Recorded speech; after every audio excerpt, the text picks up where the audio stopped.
We all know the famous phrase, 3 strikes and you're out, and the S&P and both NASDAQ have got 2 on the board. And what are we talking about, guys? Everyone's probably looking at this saying, we just had a bullish week. What are you talking about being a strike? A strike out in the sense of the bullishness or strike out in the bearishness? Well, I'm actually talking about the bearishness, guys. Simple as I can make it for you, you closed 2 consecutive weeks below the 50-day moving average on a full body candle, right? I don't count the move that we had here that flushed the lows because I want to see a full candle close below the 50-day moving average. This means the pattern on the weekly is still bearish. The pattern on the monthly is still bearish. So now the question is, how long do we have to wait to know that we're wrong? What levels we have to look at to know if we're wrong? And it simply comes down to you got to get it back above the 50. Like, I can't make it any simpler than that. On the NASDAQ, you get it above the 50. The S&P, similar story. It actually had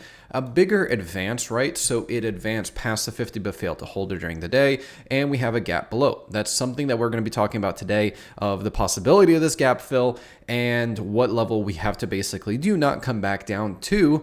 And that gap fill is going to play a crucial role in that. So make sure you guys have the subscribe button enabled and bell notifications so you can catch all our videos updating you through the week of this, and stop by for a live stream on Tuesdays and Thursdays at 7 p.m. Eastern. So we take your ticker requests, kind of just hang out and chat about stocks. So it's going to be a fantastic time. So make sure you guys drop by for that. But enough rambling about that.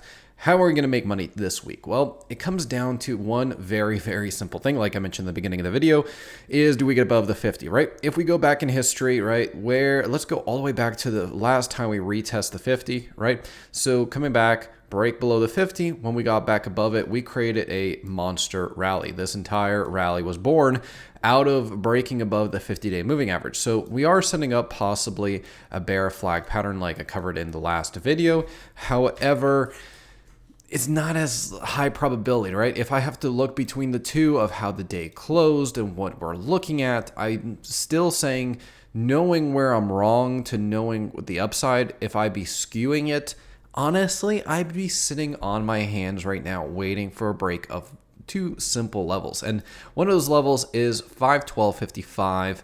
And the second actually is 508.56. That's going to be an important level for us because to me, that's where I'm going to be looking. Okay, we're coming for a gap fill. If I'm coming for a gap fill, I can run at least $4 down to the close of this candle, or the open, I should say. And then really we go all the way down to 501.98, which is the monthly retracement level. That's where we closed the previous month. So if we're below 501, we have to definitely be thinking bearish skewed.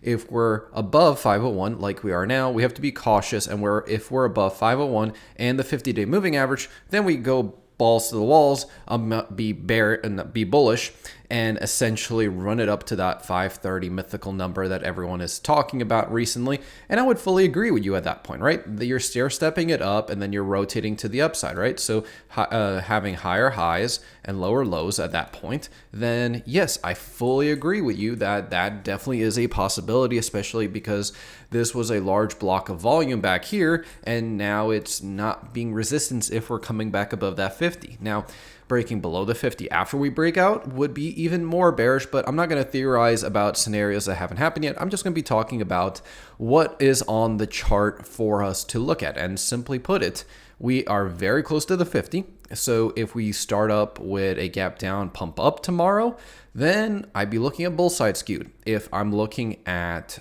we're being weak, right, then I'm going to be looking short-term trades. So it all comes down to which of these levels do we break first. And I do believe that it's going to be a continuation, because if we jump over to what the news in store for this week, a whole lot of nothing. We have some Fed members talking, but if I scroll down through this, we have oil on Wednesday, which is not really a market mover. We have initial jobless claims that maybe gives the market a pump on Thursday, but it's nothing. the Friday, like they're saying consumer sentiment, but again, these aren't really market moving events. It's not like a PAL, a CPI, a PPI, right? That comes in the following week, the week after this one. So the market's going to be left to its own devices this week, and it's going to be very, very interesting to see which team actually has it in the bag, which team is willing to put risk on. We don't even have any huge catalyzed earnings. All the big ones have reported, and it's been a mixed bag, right? So we talked about Apple in the last video, right? That it had a massive gap up and then sold off. This is not necessarily strength. Strength would be similarly if you gapped up and kept going, you closed higher. This has the potential to turn into a bearish candle where it's having fall through volume. There's more sellers than there are buyers. So 581 for Apple is literally the line in the sand that you cannot cross again. Falling back below 181 would drag the entire market down, right? The S&P was bolstered by Apple's earnings, Amazon disappointed this week, and then Powell's commentary. But really, everyone's going to be looking in the now, which is going to be Apple. Is Apple going to be able to drag the market up higher? And let's take a look at Microsoft, seeing how it is the biggest stock in the block, right? It's below the 50. So how can we expect the two biggest contenders that both look bearish to bolster the rest of the market when the rest of the market isn't running, right? So looking at this, Microsoft hasn't gone back above the 50. It's got a considerable amount of 1.61% to go. Definitely can do it, but the question is, how is the S&P going to sustain with one of the two biggest blocks being bearish right now and actually not having the same pattern as the S&P? And Apple, when I look at this, I'm looking at, hey, this can definitely go the opposite way. And just simply put it, let's just take a look at Apple on an inverted scale. So reversing the chart right here, you can clearly see that this would be a maybe bottoming pattern, right? Where we could be forming, right? We gap down, but we hold this candle and we're looking to see if we could get back above this moving average right here, which again, this is the inverse, guys. So anything I'm saying bullish is bearish. So Apple looks like it wants to, like it found support or resistance around this level right here. And it looks like it wants to go back up towards this way, which would be bearish. Remember, this is the inverse of Apple. So going back to the regular chart here, we can clearly see 181.19 close below. You're looking bearish. Apple's not going to be able to sustain the market. Neither will be Microsoft. And then we have to look at some of the other bigger ones like Amazon, right? Amazon having a similar selling candle, kind of double topping almost here. We really need to get back above 190 for it to be a true bullish run. And then Tesla basically just being like dog essentially in this area. Google's probably the only real bullish one out there. Nvidia has been pushing, but it's not been a market leader, especially with AMD basically coming down, trying to get that down 200, trying to fill the gap on earnings. Intel, well, if Intel's just a straight line. This is Boeing 2.0 for all those that don't know about Boeing, right? Like just look at this, right? Straight line down, keeps going lower. So again, I'm sorry if you own Boeing. I do own a little bit of their shares, but not too much. But before I digress, where are we going with this, right? 508. 508 is where I think we're going to violate. I think we're going to have the gap fill, and then I think we're going to violate 501. I think the market is lacking enthusiasm for the broader market, and it's only centralized to select few stocks that aren't really showing strength in the broader market. There is no evidence for it to go higher, right? IWM failed to hold the 50. So if I think small caps gap up, fail to hold the 50, this is reminiscent of what happened previously and basically is not something that I would want to be looking for buying this. I think that small caps are going to come fill the gap, and I think that's going to drag the rest of the market down. RSP below, again, its all-time previous high that we had previously back in 2023 or 22, I should say, and looking like it wants to form the W, but not really forming it out. More of a bear flag pattern. So that bear flag is staring everyone in the face, and everyone wants to be bullish. Yes, Bitcoin is up. It's a risk-on asset, but not above the 50. So ever again, I keep going back to this like a broken record. You have to get above the 50 to be bullish. I'm not going to be shorting this thing above the 50. That would just be stupid.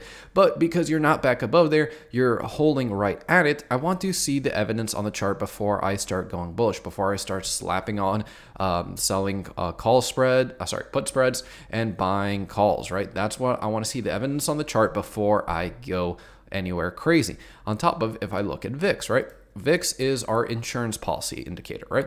It's coming back down to a level where I think that it should find a bounce.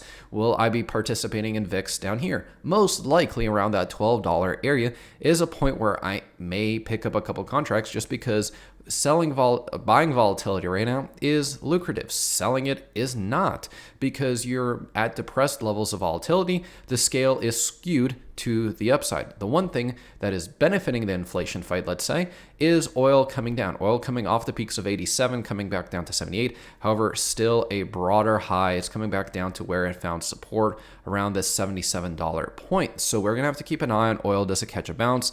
This was more of an easing of tensions in the Middle East, but that can easily reverse and see a gap up, pump up candle on oil. We're going to have to keep an eye on that. And for all those gold and silver lovers out there, looking at precious metals retracing a little bit, but not really giving up too much of their gain. So definitely could be a continuation there. And last but not least, let's take a look at the 30-year. So finally falling back into this channel. So it's going to be very, very interesting to see if this channel now holds, right? We broke above it, but failed to hold it. And we're below the 1970 rotation that we were here. The 20 and the 10 all similarly. If we go to the 2, massive dump on the 2, but actually trying to rebound here and really trying and squeezing that golden cross right there.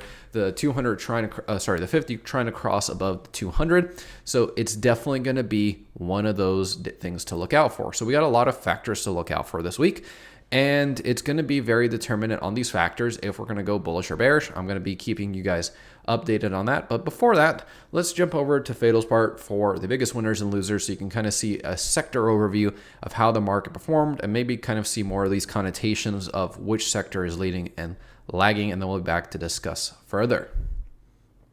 With a week filled with uncertainty, the Fed coming out and pretty much just saying that they have lost confidence when it comes to bringing inflation down 2% by this year, and most likely there will not be a rate hike, markets have just completely ignored the fact that they have lost confidence when it comes to their control over inflation over this year, especially in 2024. And we can see this perfectly exemplified in the 5-day chart when it comes to the markets. Pretty much going into the FOMC meeting, you see that the market was heading down. FOMC comes out, markets spike, come back down, and then proceed to increase even higher for the following day, ending the 5-day up 0.15%, erasing all the losses. And especially on Friday, S&P 500 gained 1.26%. And this was mainly caused by the fact that the non-farm payrolls came out and they were expecting 238,000 jobs. However, because we got a lot lower at 175,000, markets took it as bad news equals good news. Now the Fed will most likely cut rates again, even though they literally came out 2 days ago from this non-farm payrolls reports that they have lost confidence with that, and that most likely there will be no cuts this year. Taking a look at next week's earnings, we can see that there's still a ton of earnings to be had, guys. On Monday, we have Spirit, Palantir, Berkshire Hathaway, Lucid Realty Income, him/hers, and Tyson Foods. On Tuesday, we got Disney, Rivian, Celsius, Datadog, Crocs, which, if you guys remember here on the channel, that was a big one for me, Occidental, BP, and Twilio. Then on Wednesday, we got Uber, ARM, so Ghost is probably going to absolutely love Wednesday, seeing that we do have ARM coming out with their earnings. Shopify, Robinhood, Affirm, AMC, Toyota, and a bunch of other more. On Thursday, we got companies like Roblox, Marathon, and Warner Bros. Discovery. And on Friday, we mainly just have Enbridge. So let us take a look at now the S&P 500 heat map. And I gotta say, guys, it's very much 50-50. Again, seeing that the week did end 0.15 in the positive, this pretty much shows that, right? So let's take a look at now the technology sector. Worst performer here, it is none other than the company Qorvo, QRVO, losing almost 18%, 17.82% to be exact. And the best performer, it is none other than the company Garmin Ltd, gaining 15.7%. The communications services is actually kind of 50-50. There really wasn't much movement here. Worst performer, it is none other than the company Omnicom Group, if you guys can see it there, Omnicom Group, losing 3.27%. And the best performer, it is Paramount Global, gaining 8.23%. The consumer defensives is also, actually it's more in the green than it is in the red, mainly brought up by the big companies. Worst performer here, it is none other than the company Estée Lauder Co's losing 9.84%, and the best performer in the whole entire sector, Hershey, the company that just had earnings, and they gained 6.32%. In the healthcare sector, we can see that this is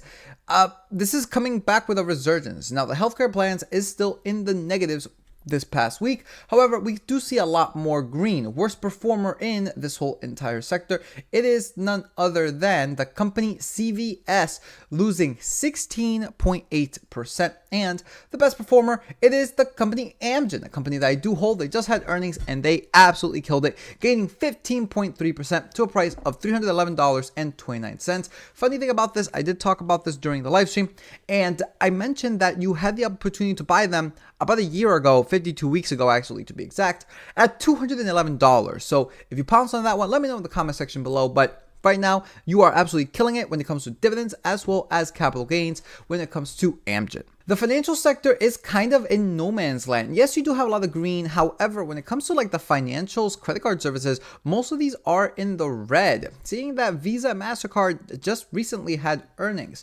Now we can see here that the worst performer, it is the company Franklin Resources, losing 6.44%. And the best performer in the whole entire sector, it is the company Cincinnati Financial Corp, gaining 5.46%. Looking at the consumer cyclicals, we can see that this is actually more in the red than it is in the green. The green is mainly buoyed up by a few major cap companies. We can see here that the worst performer, it is none other than Starbucks. We did talk about this. In fact, we did do a live stream on this company. It's kind of free cash flow approach, and they fell 17.16%, mainly due to the fact that their sales have completely plummeted. So 17.16%.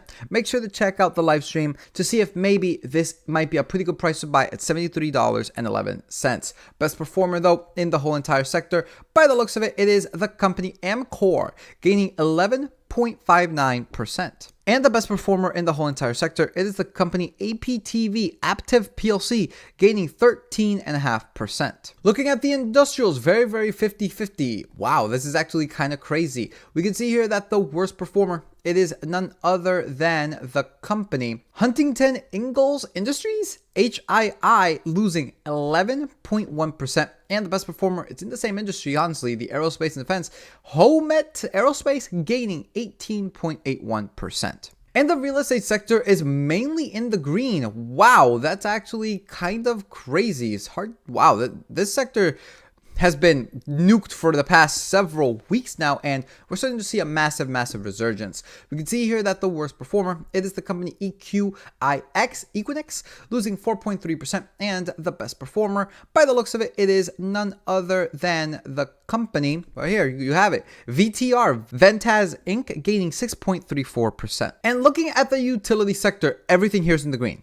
This is the greenest sector, period, in this whole entire week. Absolutely crazy. Not a single red company here. Worst performer, or I guess the one that was the least green, would be none other than the company Exelon, only gaining 0.24%. And the best performer, it is none other than the company, yeah, it is the spinoff from GE, from General Electric, GE Vernova, gaining 8.62%. But also, guys, take a look at this. NEE. Remember when this thing fell because they were projecting some bad stuff? Yeah, 6.3% up this week. So hopefully y'all bought when that occurred. Again, just because a company falls, guys, on news doesn't necessarily mean that the company's dead. You could see a massive resurgence, which is why when this whole debacle happened, I bought a lot into Southern Company, which also gained this week 3.61%. Now, taking a look at the complete opposite of the utility sector, the energy sector is all in the red. There's a single one green here. Absolutely crazy. Worst performer, it is none other than the company APA, by the looks of it, guys, losing almost 10%, 9.94%. However, though, the best performer, I'm not fully sure because, well, everything here is in the red. However, we got the company PXD, Pioneer Natural Resources, NA. I don't know if they just got delisted. So, aside from this one, the best out of the losers would be the company CTRA, Coterra Energy, only losing 0.35%. And lastly, in the basic materials, we can see that actually mostly in the green. Worst performer, it is the company CF Industrial Holdings, losing 7.39%, and the best performer in the whole entire sector, by the looks of it, it is none other than the company Albemarle Corp, gaining 9.6%. So all in all, what in the world's happening over here? I'm not really sure.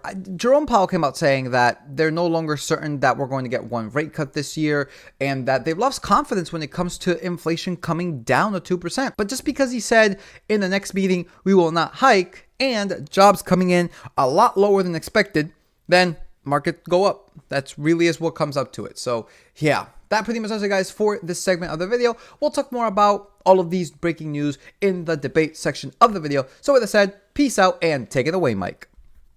So I think we start in the natural place of Powell, the Fed, and the market's reaction to said Fed meeting. They don't care. That's pretty much where we're landing at here. Saying that for months on end. We went into the meeting and I said this. What did I say? I said that they will find a way to twist whatever news comes out the same way they will twist any news about jobs, and find a way to make it bullish, no matter what, right? No matter what, they will find out to manage to twist Apple earnings bullish. They'll manage to twist job numbers bullish, because there's no rhyme or reason. Whatever way the number comes in, beating or missing expectations, they always just rally it on these numbers just because it's pure FOMO. Well, not always, right? Not always. But in this case, when it came to Powell's meeting, which, by the way, guys, we did cover here on the channel on the live stream, I think now the new slogan, I guess you could say, or the new hype thing, it is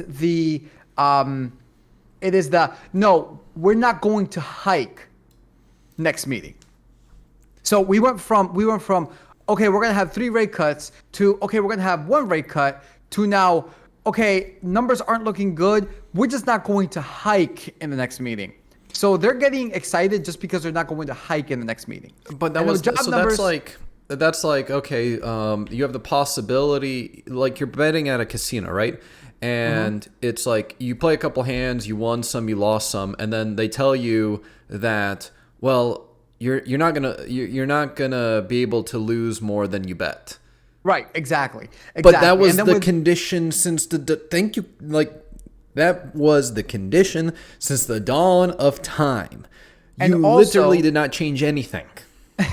And also the fact that non-farm payrolls, which you're looking at the screen right now, 175,000, that came in well below previous month and even expectations. Yeah, and now we're back to the now we're back to the whole bad news is good news again. No, right? no. So you have Powell saying news is news. There's no negative side of the equation. The negative side of the equation doesn't exist anymore. No, I fully understand that, right? I fully understand that. Here's the thing, though. Here's the thing. I personally think that as time passes, eventually they will have to raise rates. Eventually. Maybe 1 more time, maybe 2 more times at the 0.25% level, but they will have to, right? Because sure, job numbers are low, right? 175,000, but I'll use Powell's words against him. It's only 1 data point, right? As opposed to the 3 instances of inflation remaining the same and going up for the past 3 months, right, for Q1, and now coming in on the 15th of May, so in about 10 days since we're recording this, you have April inflation numbers, which we know that in April, for a fact, energy skyrocketed. Now in May, right now they're falling off a little bit. I don't know about June, but gasoline has. Not much. It's trending back down. It's trending back down lower, but it's not at it. It made a higher low, however, and a higher high. But energy as a whole has not come down to the previous expected level. You have some relief because of tensions, and we can actually pull up oil right here and take a look at it. I mentioned in the video a little bit about it, but oil's coming back down to a previously traded area. And now it is bearish right now because it's below both of the moving averages. And now you run the risk of having more depressed oil prices. But also, what do we not know? The shocking build of inventory going into the summer seems to me, and this is pure speculation, that there's more oil being reserved out of the SPR going into the election season. It's very politically skewed because What do you mean by that? Hang on. What do you mean by there's more oil reserves? So there was a build. So if we go back to the notes for this week, on Wednesday we got a crude build. They were so the previous draw was 7 million barrels. They were expecting a 2 million barrel draw, and they came in as a 7 million barrel build. So essentially you wiped out 9 million barrels delta that was expected, and really it was so the a positive, 20. hang on a minute, because I don't really deal with crude oil inventories. The positive means that it's exiting. No, the positive means there's a build of inventory, more supply. Oh, okay, I got you. It's the supply side of the equation. I got you now. So last month, so in the previous, there was a negative 6.36 billion, or It's weekly. say that again? It's a weekly number. So last week was a 6 million barrel draw. They were expecting 2.3 million, and now it had a 7 million build. So essentially, increase. Okay, I see. Yes. So essentially, there's less oil coming out of the total inventory. So therefore, where oil prices should come down because there's not. It tells you the demand side of things, right, or the supply side, right? It communicates that to you. But I'm like, this is very, very, very uncharacteristic of the oil market, in my opinion, because I'm like, while like you've been having draw after draw after draw, and then you just get a build out of nowhere, massive, like a massive build. So I'm wondering, is more oil being released out of SPR because you're heading into that season of the election, right? And this is pure speculation. We won't know. Again, the SPR levels will be published quarterly, so when that next quarter report comes out, we can see it. But the thing is, we won't know until several weeks and months from now. And that's putting downward pressure on oil prices that we saw here. It came down off of the $87 a barrel to $77, nearly a $10 decrease, on top of tensions in the Middle East coming down for now. Yeah. Well, we did have the negotiations end in Israel, right, I believe, a couple hours ago. So they really? So they basically, both parties went their way, and the question now is, do we get another pop-off in the Middle East? Does Hamas do something? Does Iran decide to saber rattle? All these things, right? Where the tensions in that region, like, you don't need a match. You can just like look at it the wrong way and it's going to spark. So the question is really, what's going to be the driving force for oil going up, right? So if we just had this build and then we have another massive draw, what's going to happen to oil prices? And really, oil prices coming back down here allows more people to enter that market because it's forming higher lows and higher highs. So it's still in a bullish trend. Just because it had a short-term bearish price doesn't mean that we can't go higher, which is, again, $67 was the previous range for April, or yes, for May. My correction, May. So we spent all that time. We're not even back at the same prices. For the previous May. Yeah, for the previous so May, we're not a year ago. The average was $70. So oil has to go through a lot of price pressures in order to get back down there to give you a less hawkish report in June, right? So that report, the next one, I don't think is as catastrophic as the subsequent one. The next one is in the one in May. The one in May, I think, is going to continue the trend.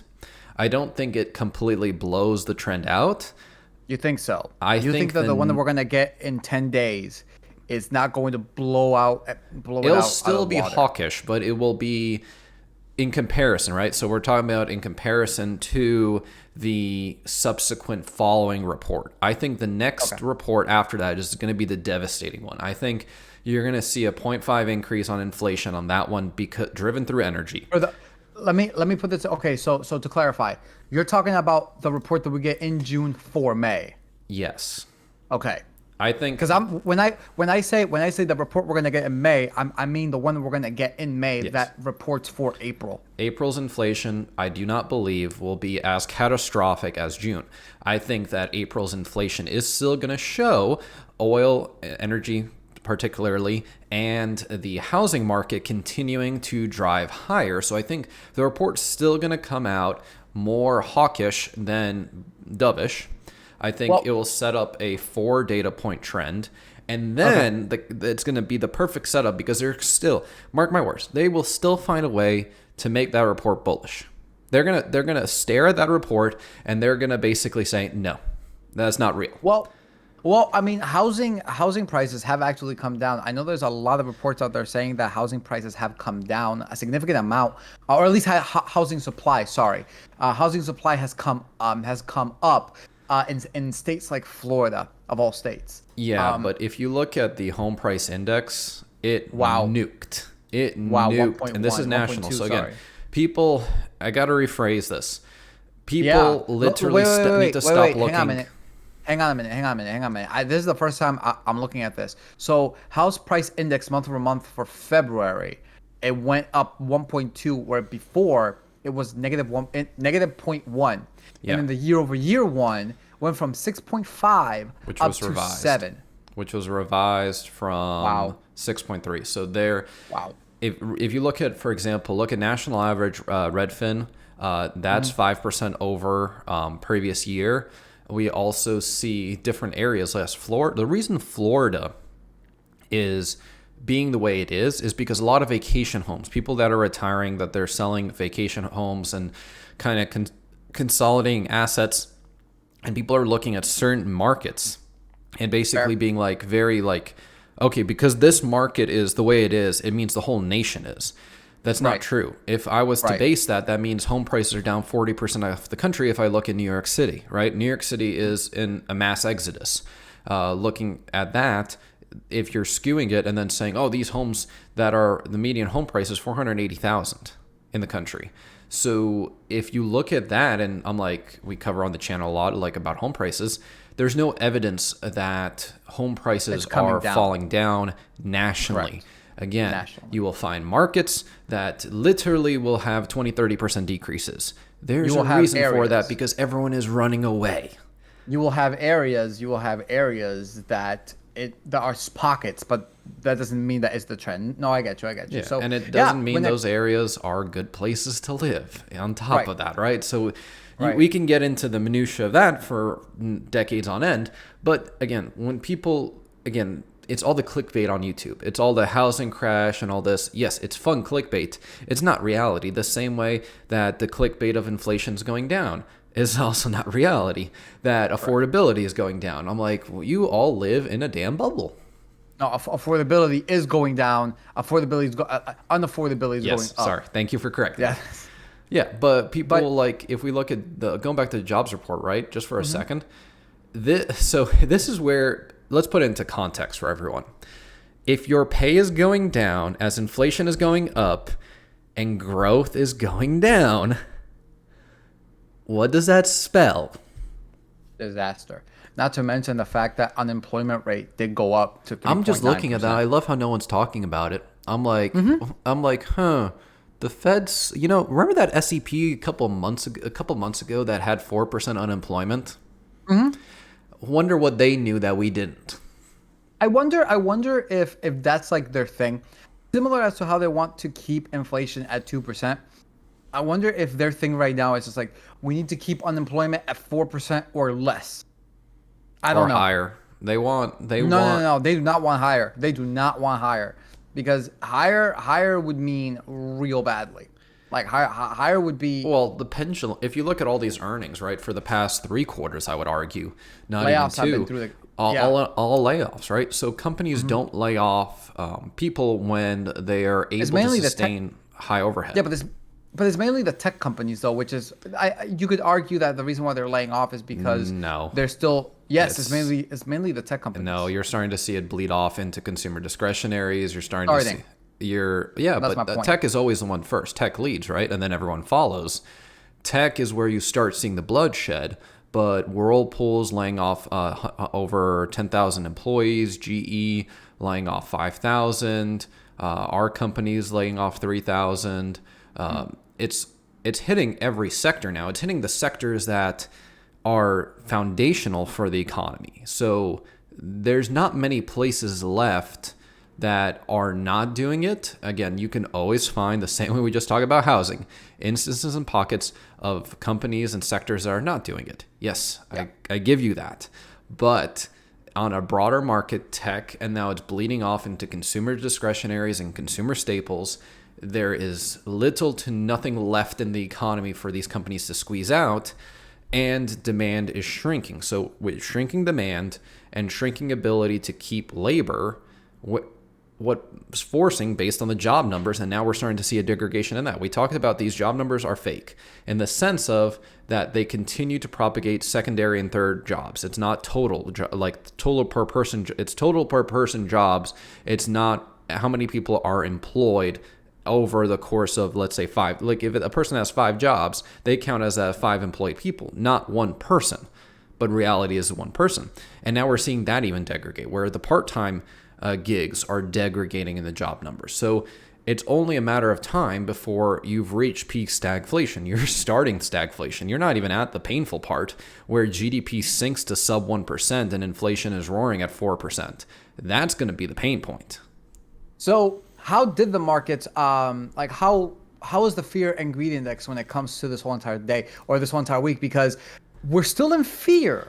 Even after, to be fair, like on the 5-day, like if you guys go back to my part of the video where I showed the earnings, the upcoming earnings and the heat map, on the 5-day, the market, the S&P 500 specifically was heading down. It was. And then Friday comes in and then just goes, just skyrockets up. Yeah, because Apple, right. everyone, Apple, and then jobs come in. Even though it was subpar, though. Even though Apple was very subpar, we covered those earnings. I covered it in the beginning of the video. I was like, what did I say on Apple earnings? I would not be surprised, and we said it on the live stream, I would not be surprised if it had a selling candle. Here we are. But everyone in the comments section, and I love everyone, right? I love everyone's comments, and I see both sides of the argument, are saying 530. I'll keep selling puts. I'm like, okay. 530 on the S&P 500. Yeah. So I'm like being bullish. Right? I'm like, I saw the same thing from the bear team about everything has to go down. I wonder how that pendulum's going to swing. Yeah. But, just recapping that real quick. Okay, selling options as VIX is going down, I wouldn't necessarily say is the best strategy, but then to each their own. And the one thing I said, there's a phrase, don't count your chickens before they hatch. And there's one simple problem with this chart. You're 2 weeks closing below the 50-day moving average on whole candle closes. So you fail to get above there for 2 weeks. You rejected off of it on Friday. There's a hidden meaning in that of people don't want to go higher. Now, that's weakness, right? You're seeing weakness and you're not seeing high volume. So people, majority consensus is that you don't want to put on risk, right? If I look at Bitcoin, yes, but none of these companies, like the 2 biggest companies like Microsoft, what people aren't talking about, Microsoft hasn't made a higher high like the S&P. So the 2 biggest companies are looking bearish, and you're going to tell me exactly how we're going to rally this market with the 2 biggest mega caps being literally in bear territory? Well, I guess we'll find out. But go back to the fear and greed index. I'm just happy that we're no longer at the high. We're no longer broken. We're no longer broken. Well, the bulls would argue, why is this thing at fear? Yeah, all-time highs, here we come, right? That's what the argument they will have.